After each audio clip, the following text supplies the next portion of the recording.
So, welcome everybody to Maggiora Park. I'm here with the legendary Australian champion, two-time Monster Energy Supercross champion, Chad Reed. Your first time here at Maggiora Park?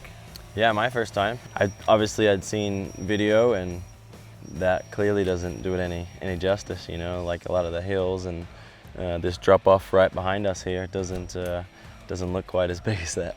So you've had a chance to ride the track here. What's your thoughts? There's been some changes to the track here in 2016. Yeah, I mean, the track feels fun. I mean, I'm like to consider myself as old school. It's not a GP prep track or AMA national prep track. It's just what I call old school Italian, and I think that's fun. You know, that's the year I was here doing GPs. Every time we went south of France or to Italy, it was just always just rock hard and took a unique riding style. It wasn't just you know, the normal that we get. So for me, it's kind of refreshing to come and have a challenge. Some of the sections on the track are new. Some of the sections are old, like the massive drop-off here at the beginning part of the track. What's that like on a motorcycle to come out of the turn and launch down that hill? Yeah, I mean, it's like you rode it yesterday. It's not like you come out, you know, you're barely on the throttle coming out, and you drop halfway down. So I'm glad that I'm getting the chance to ride here in 2016 and not in '86. Certainly, the year I suspension started on your Yamaha would have been much better. Exactly. Now so it's much better now than. I'm happy to do this 30 years later. So yeah, I couldn't even imagine going down there on an '86, you know, bike back in the day. Do you have any memories of the Motocross of Nations here? Have you ever watched the 1986 race? Have you ever watched it on video or seen photos? I've seen a little bit of more pictures and things like that. You know, since announcing that they're going to have another one 30 years later. You know, I see the pictures, but unfortunately, growing up in Australia and only '86, I started racing. I was 4 years old, so it was a little bit before my time. Now, you've represented Team Australia how many times in the Nations? It's been a good. My first time was in 2000, you know, and for the most part, I've missed a couple, but been pretty wide open at it since then. So, you know, over the last 16 years, it's, you know, maybe I've missed 5 of them or something like that. So maybe I've done it, you know, 10 to 12 times. Yeah, 10, 11 times, something like that. So it's always an honor. It's an event that you look forward to, I think. It's always a lot of work, but I think for the most part, it's just so rewarding and it's fun. And the fact that I spent a year here in Europe doing GPs, it's always nice to come back and see some friends and familiar faces. So I love the event. And specifically, tell me about what the atmosphere is like at a Motocross of Nations event. It's so special because each rider's riding for their country and the fans come from all over the world. What's the opening ceremonies, opening laps, things like that like?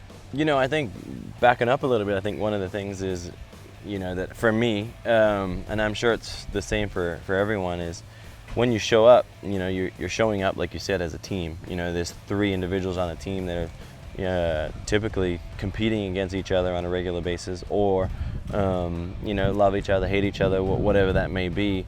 And then suddenly, you're jumping on airplanes, jumping in rental cars, staying in hotels, spending, you know, basically a good part of a week hanging out with somebody that you're typically there thinking, oh man, I want to kick this guy's butt, you know, and now you're sharing information and you're all on the same page, and you kind of find out, wow, that he's actually kind of cool, you know, for that one moment.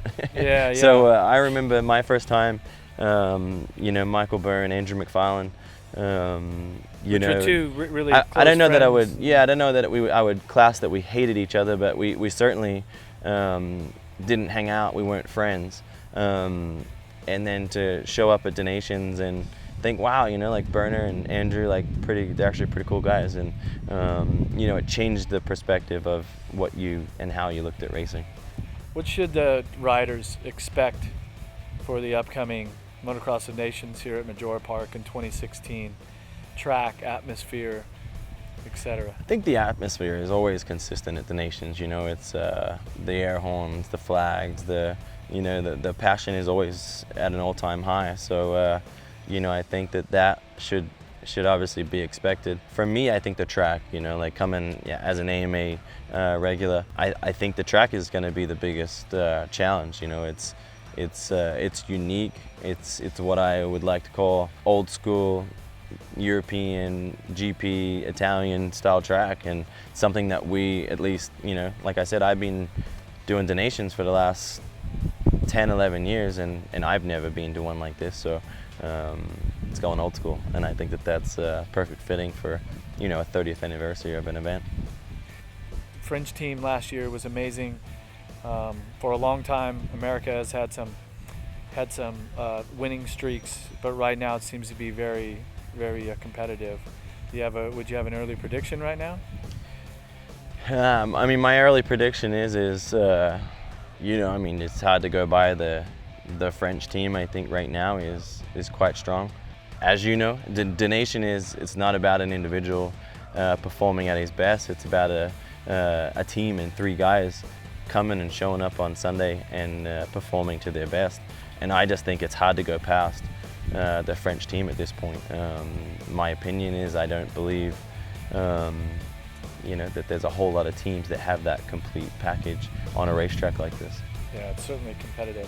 What do you think this place would be like if Tony Calrelli whole shots the first moto? Yeah, I think, and it's very, very possible. Yeah. All the GPs I see is either 1 or 2, or you know, all the ways up there. So yeah, Tony's a good guy and obviously had a lot of success, and you know, I don't know that he has the complete team to win the overall, but one individual can motivate a team, especially in their home race. So I think for me, you know, as a neutral guy at this point, it'd be cool to see those guys competitive here.